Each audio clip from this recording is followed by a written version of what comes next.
Halo anak-anak, hari ini kita akan belajar mengenai materi ekosistem yang harmonis. Untuk menjaga agar kehidupan di bumi tetap stabil, perlu yang namanya keseimbangan ekosistem.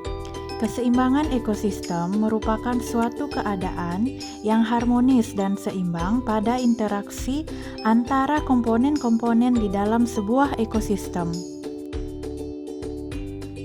Jaring-jaring makanan membantu tetap terkendalinya pertumbuhan makhluk hidup.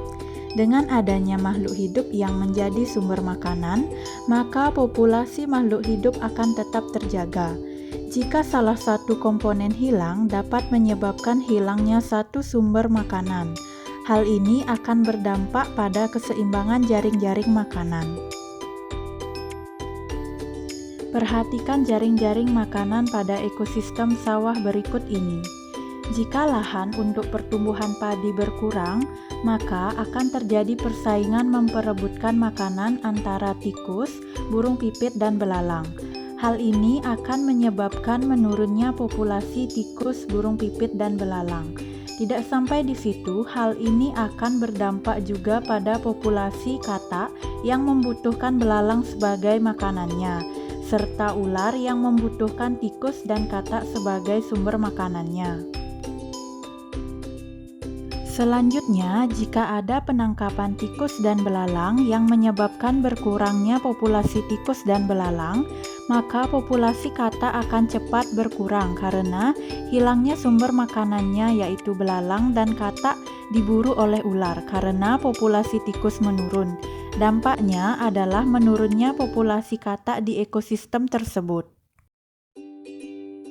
Keseimbangan ekosistem bisa berubah karena dua faktor, yaitu perubahan ekosistem alami dan perubahan ekosistem karena ulah manusia.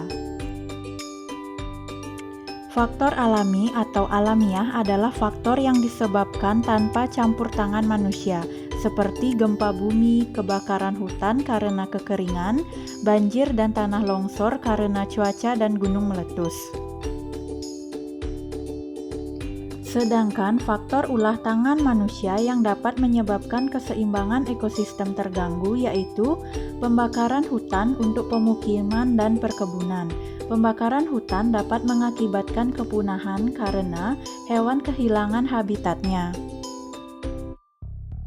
Yang kedua, ada penebangan hutan secara liar.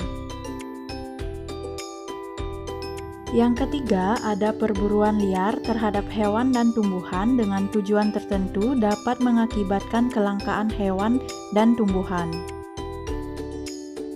Yang keempat, membuang sampah ke laut ataupun sungai dapat merusak ekosistem laut dan sungai.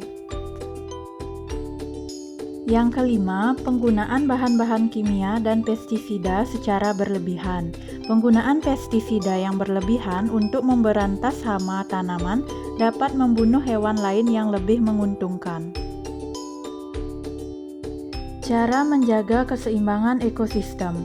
Kita sebagai manusia dapat menjaga keseimbangan ekosistem dengan menjaga hubungan yang harmonis dengan lingkungan sekitar. Contohnya dengan membuang sampah pada tempatnya.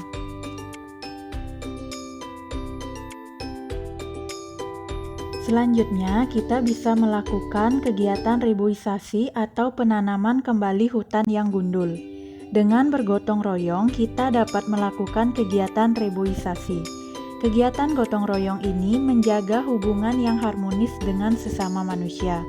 Dengan diadakannya kegiatan penanaman pohon kembali pada hutan yang gundul dapat mencegah terjadinya tanah longsor, habitat hewan dan tumbuhan pun akan tetap terjaga kelestariannya. Kita, manusia sebagai makhluk ciptaan Tuhan, wajib menjaga hubungan yang harmonis dengan sesama ciptaan Tuhan, serta kita harus bersama-sama menjaga keseimbangan ekosistem. Nah, sekian pembelajaran kita hari ini. Terima kasih.